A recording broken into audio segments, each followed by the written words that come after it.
আল্লামা যখন ইন্তেকাল করলেন, আমি তখন মালয়েশিয়া থেকে যুক্তরাষ্ট্রে একটা কনফারেন্সে যোগ দিতে যাচ্ছি, কাতার এয়ারলাইন্সে। মালয়েশিয়া থেকে দোহাতে নামলাম।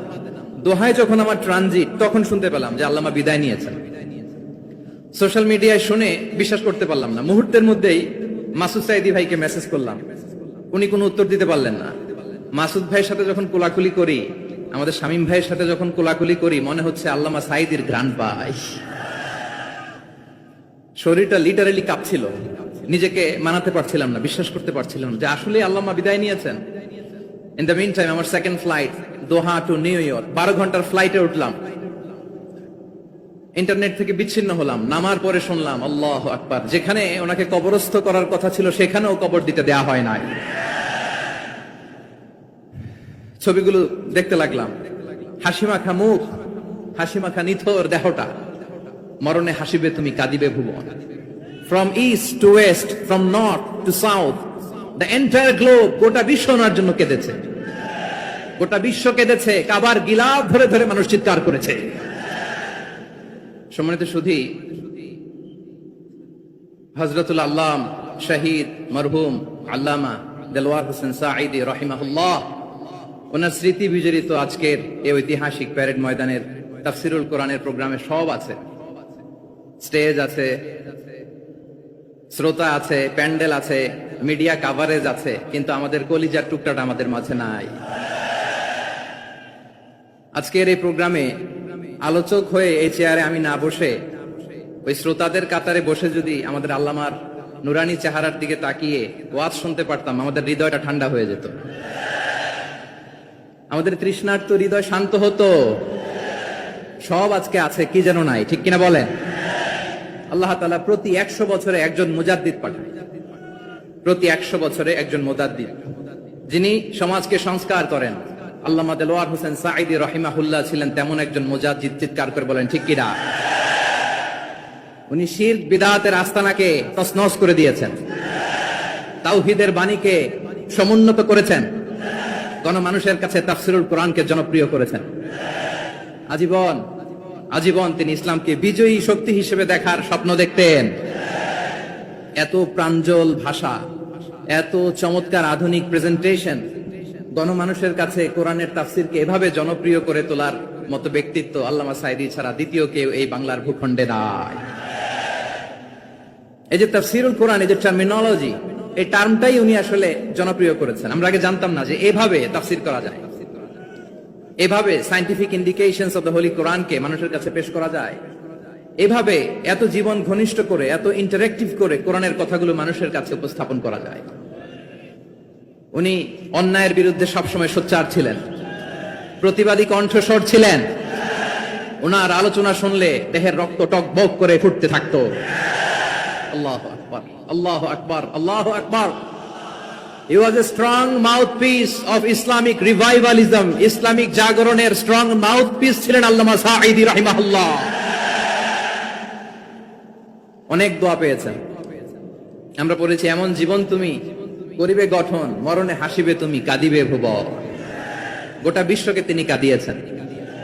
আল্লামা যখন ইন্তেকাল করলেন, আমি তখন মালয়েশিয়া থেকে যুক্তরাষ্ট্রে একটা কনফারেন্সে যোগ দিতে যাচ্ছি, কাতার এয়ারলাইন্সে। মালয়েশিয়া থেকে দোহাতে নামলাম। দোহায় যখন আমার ট্রানজিট, তখন শুনতে পেলাম যে আল্লামা বিদায় নিয়েছেন। সোশ্যাল মিডিয়ায় শুনে বিশ্বাস করতে পারলাম না। মুহূর্তের মধ্যেই মাসুদ সাইদি ভাইকে মেসেজ করলাম, উনি কোনো উত্তর দিতে পারলেন না। মাসুদ ভাইয়ের সাথে যখন কোলাকুলি করি, আমাদের শামীম ভাইয়ের সাথে যখন কোলাকুলি করি, মনে হচ্ছে আল্লামা সাঈদীর ঘ্রাণ পাই। শরীরটা লিটারালি কাঁপছিল, নিজেকে মানাতে পারছিলাম না, বিশ্বাস করতে পারছিলাম না যে আসলে আল্লামা বিদায় নিয়েছেন। ইন দ্য মিন টাইম আমার সেকেন্ড ফ্লাইট, দোহা টু নিউ ইয়র্ক, 12 ঘন্টার ফ্লাইটে উঠলাম। ইন্টারনেট থেকে বিচ্ছিন্ন হলাম। নামার পরে শুনলাম আল্লাহু আকবার, যেখানে ওনাকে কবরস্থ করার কথা ছিল সেখানেও কবর দিতে দেয়া হয় নাই। ছবিগুলো দেখতে লাগলাম, হাসিমাখা মুখ, হাসিমাখা নিথর দেহটা, মরণে হাসিবে তুমি কাঁদিবে ভুবন। From east to west, from north to south, the entire globe, গোটা বিশ্ব ওনার জন্য কেঁদেছে। গোটা বিশ্ব কেঁদেছে, কাবার গিলাফ ধরে ধরে মানুষ চিৎকার করেছে। এর চেয়ে শ্রেষ্ঠ মৃত্যুকার হতে পারে? আমাদের আল্লামার আর কি পাওয়ার ছিল বলেন? আর কি পাওয়ার ছিল? কুল্লু নাফসিন যায়িকাতুল মাউত, যারাই দুনিয়াতে আসবে তারা ইন্তেকাল করবে, এটা আমরা মেনে নেই, এটা আমরা জানি। কিন্তু অবাক করা বিষয় হচ্ছে আমরা আজও জানি না আমাদের আল্লামার মৃত্যু কি স্বাভাবিক হয়েছে নাকি এটা পরিকল্পিত মেডিকেল কিলিং ছিল। এটা যে পরিকল্পিত মেডিকেল কিলিং ছিল এটা ধারণা করার পেছনে অনেক কারণ আছে। তিনি আধিপত্যবাদের বিরুদ্ধে সোচ্চার ছিলেন, ফ্যাসিবাদের বিরুদ্ধে সোচ্চার ছিলেন, রাজনৈতিক প্রতিহিংসার শিকার ছিলেন। এজন্য এটা মেডিকেল কিলিং হতে পারে এ ধারণা আমরা করতেই পারি। আওয়াজ করে বলেন ঠিক কিনা? যে সময়টা আমরা কাটাচ্ছি এত সুন্দর সময় বাংলাদেশ আর পাবে না। আমাদের জন্মের পর থেকে এরকম চমৎকার সময় আমরা পাই নাই। এটাই আসল সময়। আমরা ইন্টারিম গভর্নমেন্টের কাছে দাবি জানাই, উচ্চতর তদন্ত কমিটি করে এটাকে হত্যাকাণ্ড ছিল নাকি স্বাভাবিক মৃত্যু ছিল এই রিপোর্ট গণমানুষের কাছে প্রচার করে জানাতে হবে। এই দাবির সাথে কি সবাই আপনারা একমত? কারা কারা একমত হাত তুলে দেখান।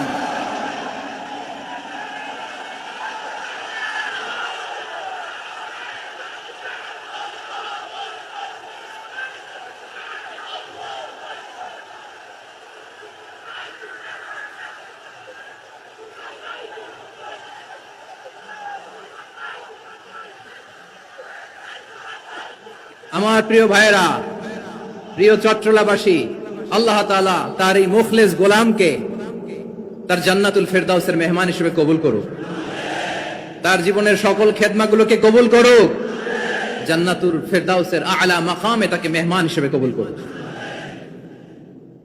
আল্লামা শহীদ দেলোয়ার হোসেন সাঈদী রাহিমাহুল্লাহ, উনি ছাড়াও এই ঐতিহাসিক ময়দানে কথা বলেছেন আল্লামা লুৎফুর রহমান রাহিমাহুল্লাহ। চলে গিয়েছেন আমাদেরকে ছেড়ে। তিনি বলতেন, ইনশাআল্লাহ মিজান আবার আসবে।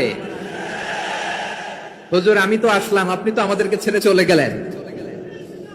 আল্লাহু আকবার, আল্লাহু আকবার, আল্লাহু আকবার। গলায় কোনো সুর ছিল না, সুর দিয়ে কথা বলতেন না, কিন্তু এত চমৎকার শব্দের বুনন, এত চমৎকার প্রেজেন্টেশন, এত চমৎকার ভাবে ঐতিহাসিক বর্ণনাগুলো তিনি উপস্থাপন করতেন। মন্ত্রমুগ্ধ হয়ে আমরা আল্লামা লুৎফুর রহমানের কথা শুনেছি। আমরা হযরতুল আল্লাহ লুৎফুর রহমান রাহিমাহুল্লাহর জন্য এই বিশাল ময়দান থেকে দোয়া করছি, আল্লাহ তাআলা তুমি তোমার এই খাদেমকে জান্নাতের মেহমান হিসেবে কবুল করে নাও। আরো অনেক আল্লামারা এখানে কথা বলেছেন, বিশেষ করে বাইতুশ শরফের মরহুম পীর সাহেব হুজুর থেকে শুরু করে আরো যারা যারা তারকাতুল্য ওলামায়ে কেরাম এই চট্টগ্রামের ময়দানে কথা বলেছেন, আলো ছড়িয়েছেন। আমরা এই লক্ষ লক্ষ তাওহীদি জনতাকে নিয়ে তাদের জন্য দোয়া করছি, আল্লাহ তাআলা ওনাদের জীবনের সকল ভুল ত্রুটি ক্ষমা করে দিয়ে তাদেরকে জান্নাতুল ফেরদাউসের মেহমান বানিয়ে নিক। আমরা এই ঐতিহাসিক প্যারেড ময়দানের প্রোগ্রাম থেকে স্মরণ করতে চাই 24-এর ছাত্র নাগরিক অভ্যুত্থানে আমার যে সমস্ত ছাত্র নাগরিক ভাইয়েরা দেহের তাজা রক্ত বিলি দিয়ে নতুন বাংলাদেশ আমাদেরকে উপহার দিয়েছে। বিশেষ করে আপনাদের এই চট্টগ্রামের শহীদ ফয়সাল, শহীদ ওয়াসিম সহ সকল শহীদকে আল্লাহ তাআলা কবুল করুক। আমরা সবাই পড়ি আমিন। প্রিয় ভাইয়েরা, আমি নগণ্য একজন কোরআনের ছাত্র, এত বিশাল মঞ্চে এত বড় প্ল্যাটফর্মে কথা বলা আমার জন্য সাজে না। তারপরও আমাদের মুরব্বীরা আমাদের ডানে বায়ে বসে আছেন, ওনাদের আদেশ ক্রমে, ওনাদের অনুমতি ক্রমে কিছু কথা আজকের এই ঐতিহাসিক প্রোগ্রামে আপনাদের সামনে উপস্থাপন করার চেষ্টা করব। ওমা তাওফীকি ইল্লা বিল্লাহ। প্রিয় ভাইয়েরা, 5 দিন ব্যাপী এই তাফসীরুল কোরআনের প্রোগ্রামে অনেক ওলামা হযরত কথা বলেছেন। যারা কোরআন সুন্নাহ থেকে আমাদেরকে কোরআনের কথাগুলো শোনালেন, আমরা যেন সেগুলো আমল করতে পারি, আল্লাহ আমাদেরকে তৌফিক দান করুক।